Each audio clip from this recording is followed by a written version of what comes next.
The sea was calm, deceptively so.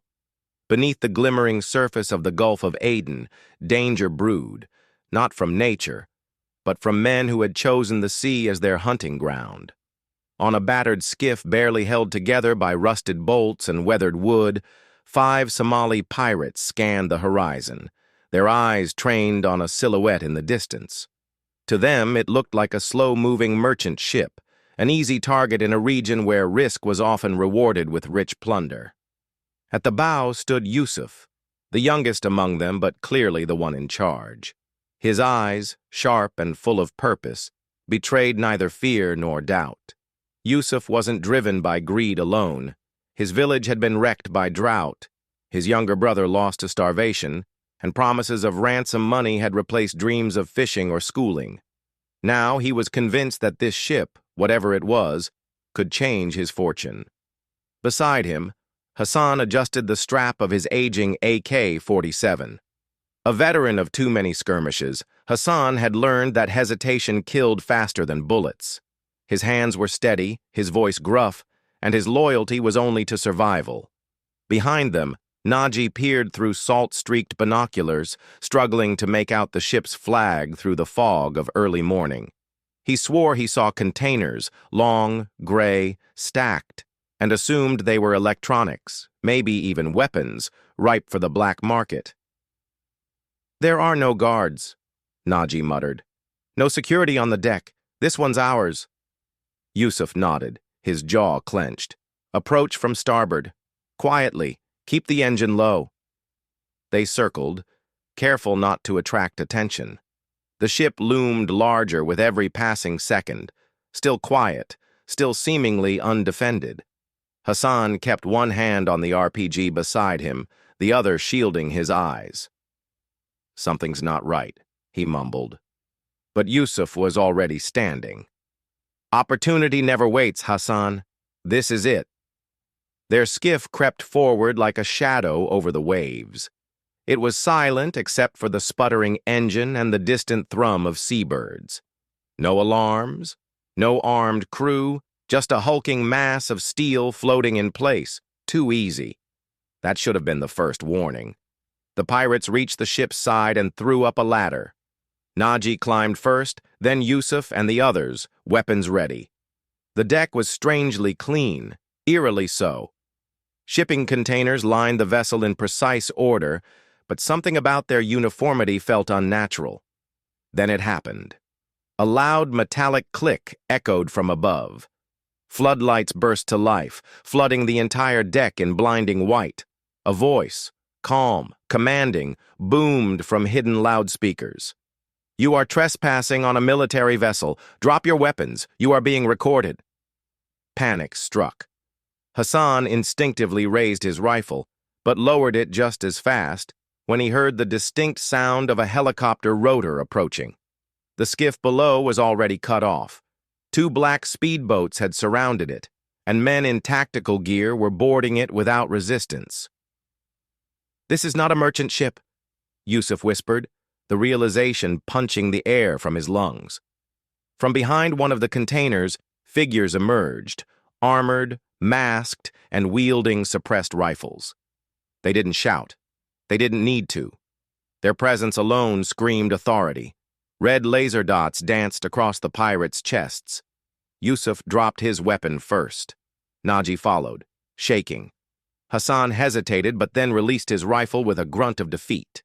Within minutes, the 5 were face down on the deck, hands bound, blindfolds pulled tight over their eyes.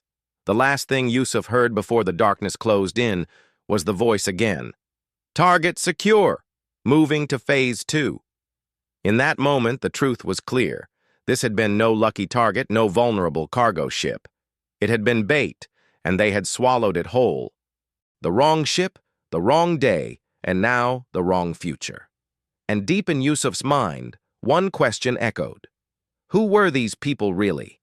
And how much had they known in advance? Salt stung Yusuf's nostrils as he came to, blindfold removed, wrists still bound. A single overhead bulb cast a cone of yellow light in the center of the steel room. Around him, the air was thick with tension, machinery humming somewhere beneath the deck. The scent of oil, sweat, and disinfectant clung to everything. He blinked rapidly, eyes adjusting, taking in the sterile walls and the mirrored glass behind which he suspected unseen eyes watched him. The silence broke when a door hissed open.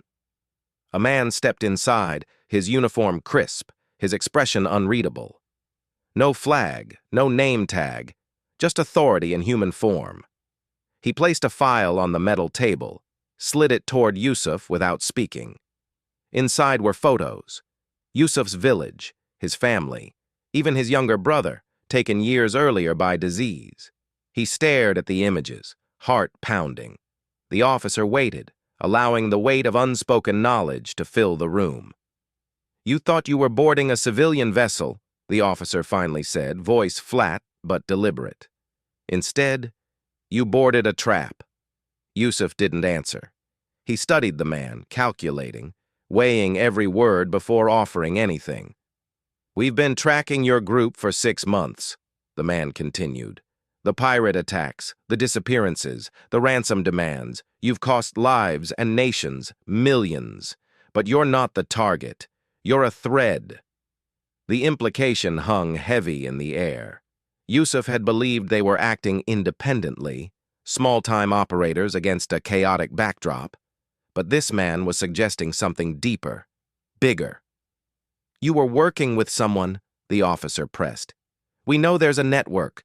Smugglers, insiders, possibly rogue state actors." Still, Yusuf remained silent. He wasn't going to volunteer names, especially if it meant risking what was left of his family. Meanwhile, in another part of the ship, Hassan paced the length of a locked room, his knuckles bloodied from striking the wall. Unlike Yusuf, Hassan was furious. Betrayed by what he now recognized as a setup far too elaborate to have been coincidental. The containers, the clean deck, the immediate military response. 2 guards stood outside, indifferent to his anger. Hassan cursed them, cursed Yusuf, cursed the ocean itself. But more than anything, he cursed his own mistake, letting his instincts get overridden by hope. Elsewhere, Naji sat in silence, haunted by the red laser that had hovered over his heart. He had always been the cautious one, the planner, the one who studied merchant shipping routes, radio frequencies, and weather reports. But even he had been fooled, and now, instead of loot, there was only the echoing consequence of miscalculation. Back in the interrogation room, Yusuf broke his silence. "You say we were tracked.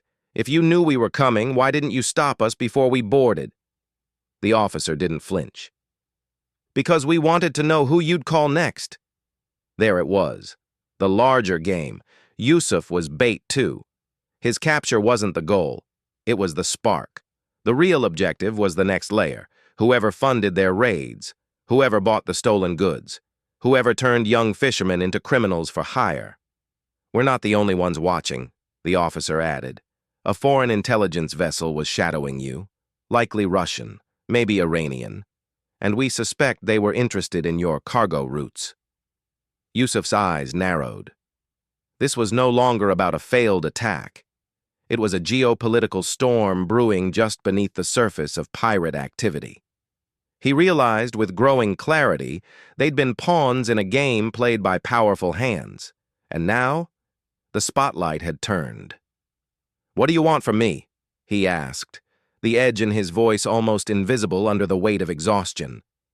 "Names, coordinates, communications, anything that can link your crew to the armed smugglers we know are operating near Djibouti and the Yemeni coast. And if I refuse, you won't like that future." The threat wasn't spoken loudly, nor was it theatrical, but it chilled Yusuf more than any shouted ultimatum. The officer stood, collected the file, and nodded to a camera above. Moments later, 2 guards entered and escorted Yusuf out. Down dim corridors, past armored doors, into another holding cell where he rejoined the others. No words were exchanged, just looks. some angry, some hollow, and one from Naji that Yusuf couldn't decipher. For the first time, Yusuf saw the corners of a web he didn't know he was caught in. He wasn't a pirate anymore. He was evidence, a key to something global, and the real players hadn't even stepped into the room yet. The night air above the Indian Ocean was thick with tension. The HMS Barents, a Royal Navy intelligence vessel, moving silently in the moonlight. Inside its command center, a cluster of officers stood, around glowing monitors. Data streams, intercepted transmissions, and live thermal imaging from drones danced across the screens. One red blip pulsed near the coast, an unmarked vessel with a signal profile that had been spoofed earlier in the week. Lieutenant Commander Evans leaned in, eyes narrowing. It was the ship Yusuf had spoken of during interrogation, the one he claimed was coordinating the pirate strikes. They had just enough time before the ship disappeared into Somali territorial waters. A decision had to be made. Evans gave the order. "Deploy the UAV. Let's confirm it." The drone launched silently, streaking across the night sky. As it neared the target, its feed displayed a vessel half camouflaged, with containers lashed awkwardly along its deck. A closer sweep showed unusual heat signatures, bulkheads designed to hide compartments. It wasn't just a ship, it was a floating weapons depot. Yusuf hadn't lied. Back in his cell aboard the destroyer, Yusuf sat with his head bowed, the weight of his choices pressing into his spine. He hadn't named names, but he'd pointed them in the right direction. Whether that would earn leniency or damnation was still unclear, but part of him understood. This was his chance to change course, however late. In the adjacent room, Hassan and Naji were being prepped for transfer. Their silence had earned them nothing. The interrogators had moved on, disinterested in stale denials. The real interest now lay offshore. As the UAV circled the suspected command vessel, new contacts popped onto radar, two fast-approaching skiffs from the Somali coast. On board Barents, alarms buzzed softly. Evans tensed. If the pirates were coming to rendezvous, they'd be within range of naval patrol assets. But if they realized they were being tracked, he didn't finish the thought. Instead, he ordered a signal burst. A coded message shot through encrypted channels to a U.S. Navy P-8 Poseidon patrol aircraft already in the vicinity. Minutes later, the soundless roar of high-altitude engines swept across the ocean. From above, the Poseidon crew tracked everything, the smuggler ship, the skiffs, and the HMS Barents watching it all. Orders came swiftly. The smuggler vessel was to be interdicted, but not destroyed. Interception needed to happen in international waters. Time was short. At sea level, things accelerated. The HMS Somerset, a Type 23 frigate, altered course. Its engines thrummed with urgency as it sped toward the suspected arms ship. On board, a boarding team prepped. Royal Marines dressed in black, weapons ready, eyes sharp. They had executed such missions before. Fast, surgical, controlled chaos. Within hours, under cover of night and electronic jamming, the Somerset intercepted the smuggler. Spotlights flared. A voice boomed across loudspeakers demanding the vessel power down. For a heartbeat, the ocean was still. Then came gunfire, short, sharp bursts. The smugglers tried to flee, but escape wasn't possible. The Royal Marines rappelled down. Grenades thundered. Smoke curled skyward. The ship was secured within minutes. Below deck, they found crates, hundreds of them, packed with Chinese-made rifles, Russian RPGs, encrypted satellite phones, and wads of foreign currency. Weapons meant for conflict zones across the Horn of Africa, possibly even elsewhere. It was a hidden war fueled by untraceable shipments, and pirates were just the delivery boys. When the news reached Evans, he allowed himself the briefest exhale. A major operation had been dismantled because one man talked. Later that morning, Yusuf was escorted to the main deck of the destroyer. The wind tugged at his tattered clothes as he stared at the horizon.